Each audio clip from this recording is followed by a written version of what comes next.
So, I played Star Wars Outlaws, and I have a lot to say about my time with this game. So a couple weeks ago, Ubisoft got in contact with me and they asked if I wanted to get hands-on with Outlaws over in Sydney. And I hadn't really been keeping up with Outlaws in general, as the game just really wasn't overall piquing my interest, to be honest.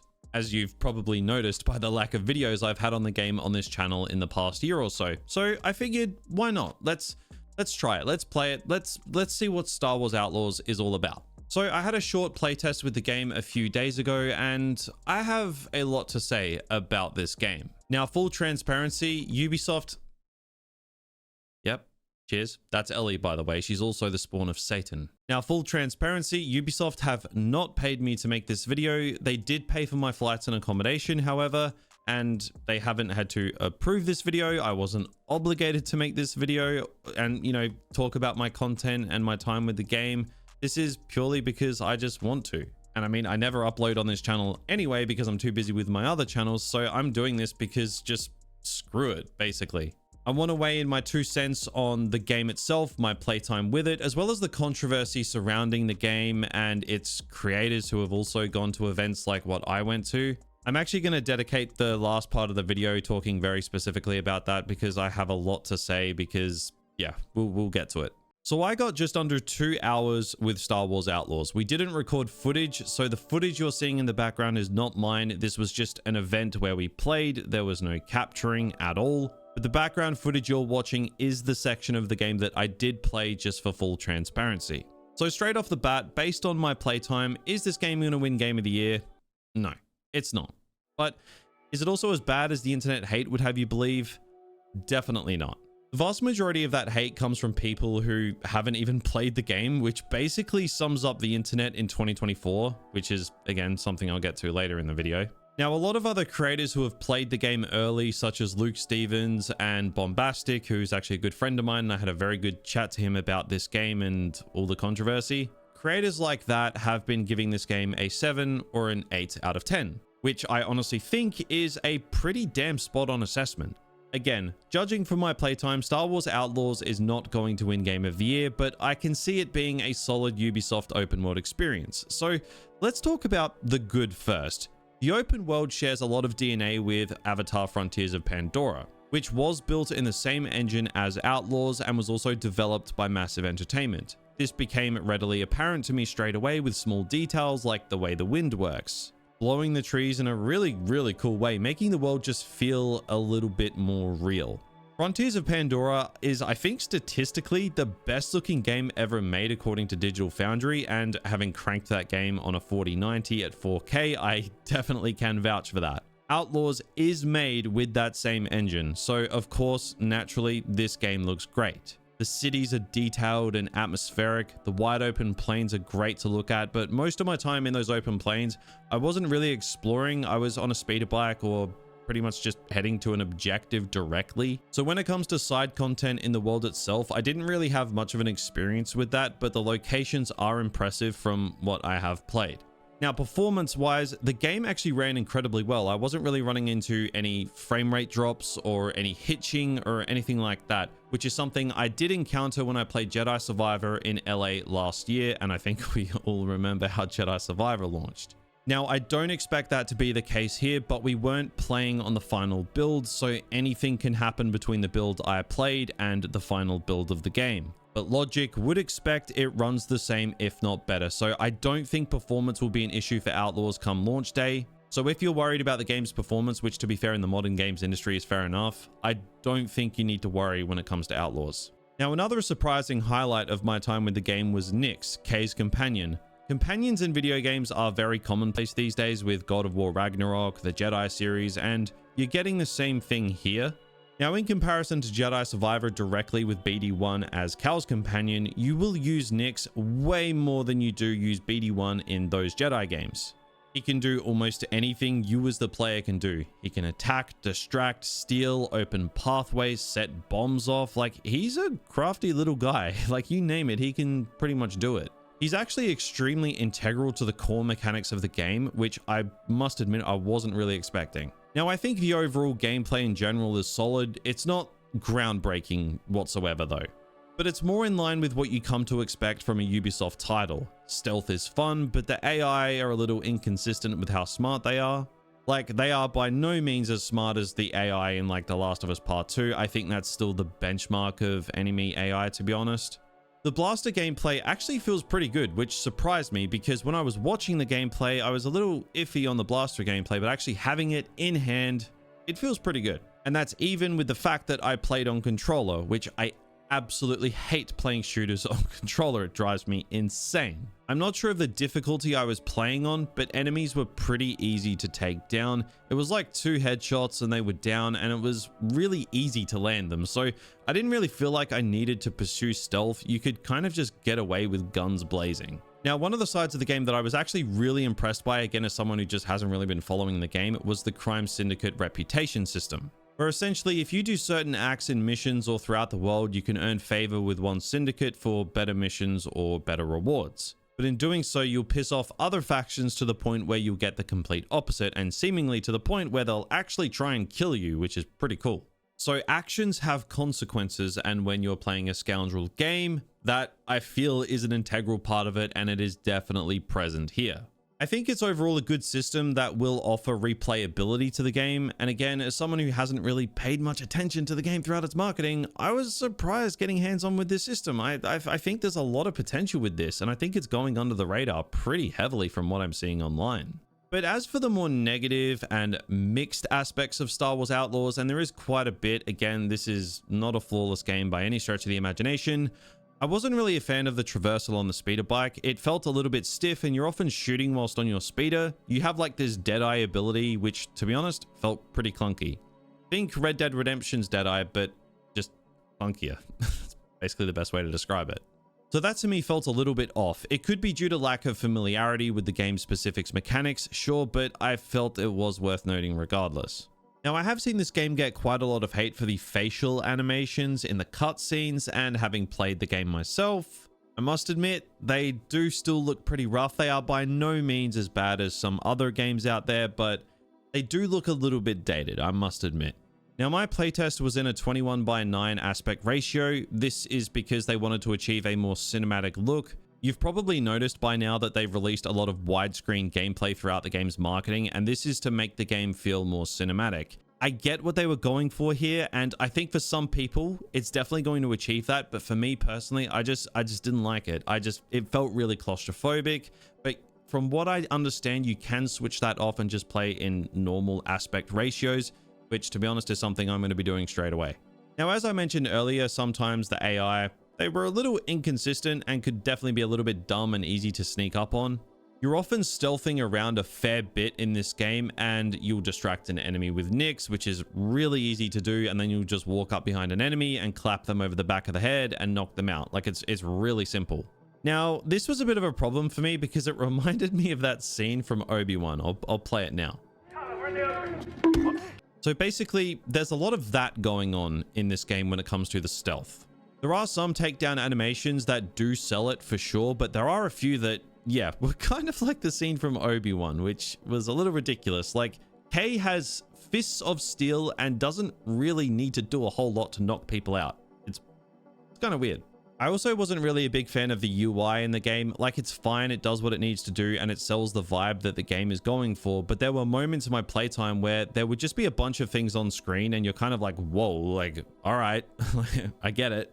I don't know, I really appreciate a much cleaner HUD when I'm playing a game and the overall UI in general, and this UI could be a little bit in your face. This is a nitpick, this isn't a big deal. Most of you probably don't even care, but I'm just trying to be as transparent as I can be here. Now, there are lockpicking mechanics and hacking sort of mini games throughout the world. Like, Kay's hairpin is a lockpicking tool, and there's a rhythm-based game that I actually really liked. To my knowledge, you can disable these. These did get on my nerves with Frontiers of Pandora, and I never turned them off. I kind of just suffered through it, which is definitely my fault. And I can certainly see the hacking minigame in Outlaws kind of pissing me off a little bit too. But the rhythm one was actually really satisfying and a lot of fun, so I definitely do not want to turn that one off. But overall, given my brief playtime, those are my initial thoughts of getting hands-on with Star Wars Outlaws. I'm kind of still processing it all, but there was a lot to like here. Definitely more than I was expecting. I think this game is shaping up to be a solid 7 out of 10, maybe an 8 if you're a big Star Wars fan. And I think the takeaway from my playtime and the thoughts here for you guys is it's not anywhere near as bad as the online discourse would have you believe. And that's coming from someone who wasn't really interested in this game initially. It just, like I said, it just never really pulled me in. Now, I just want to address some of the elephants in the room here because the game's pre-order controversy is fair enough. I understand if you're not really liking what Ubisoft are doing, you know, I totally get it. And the IGN footage that dropped, it did look really bad. I would say, of course, again, I'm just trying to be as balanced and fair as I can here. Don't pre-order the game. I wouldn't pre-order games in general these days, given what the gaming industry is like. And as for the IGN footage that went viral, it just seems strange considering what I played is not reflective of that footage. And I spoke to a lot of other creators at the event and they were all just as confused over the footage as I was.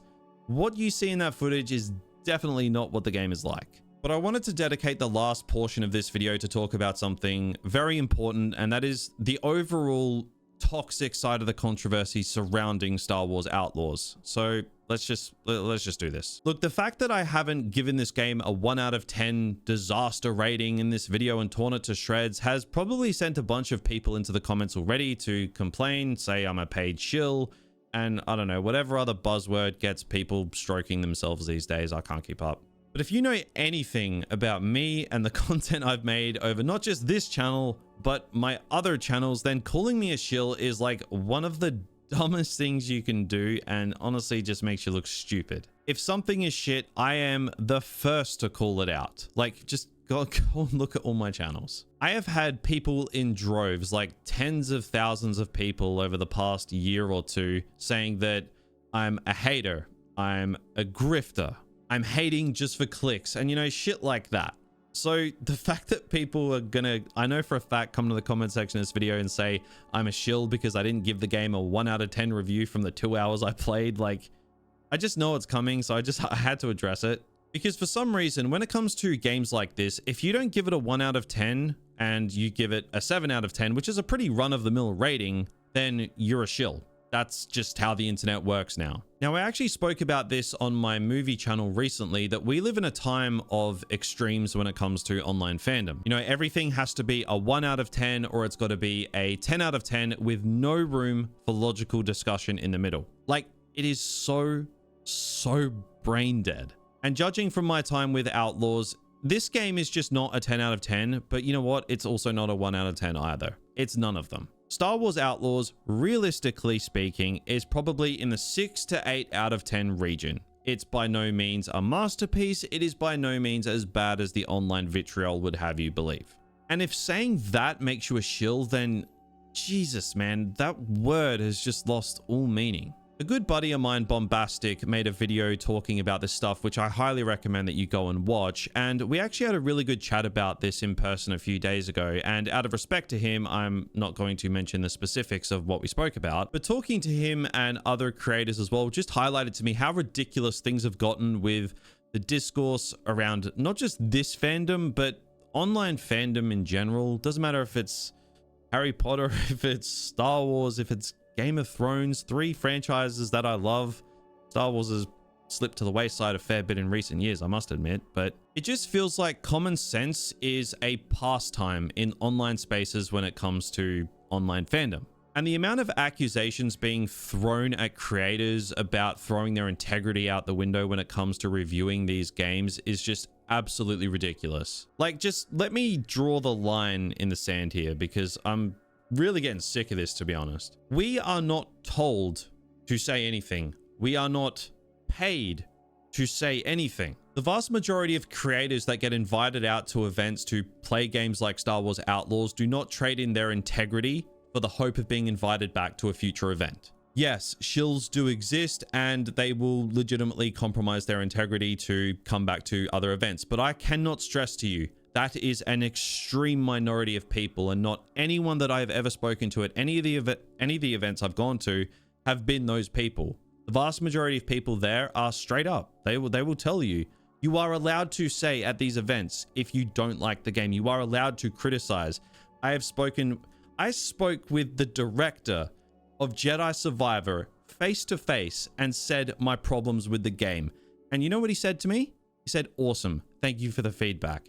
They appreciate the feedback. They actually don't mind the negativity. That's how you get invited back, by providing constructive criticism and being fair and honest. Honesty, it's the best thing if you want to get invited to these events. Be honest, be real. That's all you need to do. Whether you hate it, doesn't matter. Whether you love it, doesn't matter. Just be honest. That's all you need to do. Most creators that go to these events understand that. The companies that run these events understand that. Constructive criticism, it still exists, despite what the internet would have you believe. Again, I want to make it very clear. There are people out there that do trade in their integrity and shill so they get invited back to events. Yes, absolutely. But to paint everyone with that brush just makes you look stupid. Again, these companies are surprisingly resilient to criticism. Like, I literally shat on EA for 3 years, and then they invited me to go to LA to play Jedi Survivor early. You don't need to shill for these companies to invite you to events. You don't need to lie, trade in your integrity to get an invite back. That is just not how it works. Now, I want to make it really clear. I'm not going to defend the pre-order stuff when it comes to Star Wars Outlaws, because it's not a good practice, plain and simple. I'm also not going to say that the game is a 10 out of 10, because it's not. I'm also not going to say it's a 1 out of 10, because it's not. Like, it's so simple. Like, common sense, people, please. I honestly just might make another video on this whole issue just entirely, because it's utter brain rot at this point, and I feel like there are people out there that need to just set the record straight, because the fact of the matter is a lot of people just don't understand how these events work, how relationships with brands like Ubisoft and EA and all that, they don't understand how it works, but they think they do, and then they lecture the creators who actually go to these events on what happens. It's like, what? I don't know. I might make another video on this issue. We'll see how many brain dead comments this video drags in. I'm sure there's going to be quite a few, but yeah, I don't know. We might make a whole video on this topic at some point. We'll see. Anyway, though, let's wrap this one up. I was pleasantly surprised by my playtime with Outlaws overall. Shoot me. I think there's a lot to like, but again, there are flaws present that put it into that 6 to 8 out of 10 region, which is okay. Not every game needs to be Red Dead Redemption 2, for Christ's sake. But yeah, let me know your thoughts in the comments below. I'm sure a bunch of people let me know their thoughts 1 second into the video with, without actually watching anything. But if you actually watched the video, first off, thank you for being normal. And yeah, just let me know your thoughts in the comments below. Again, I might reassess this topic and come back to it in a later video. We'll see. But until then, thank you for watching, and take care.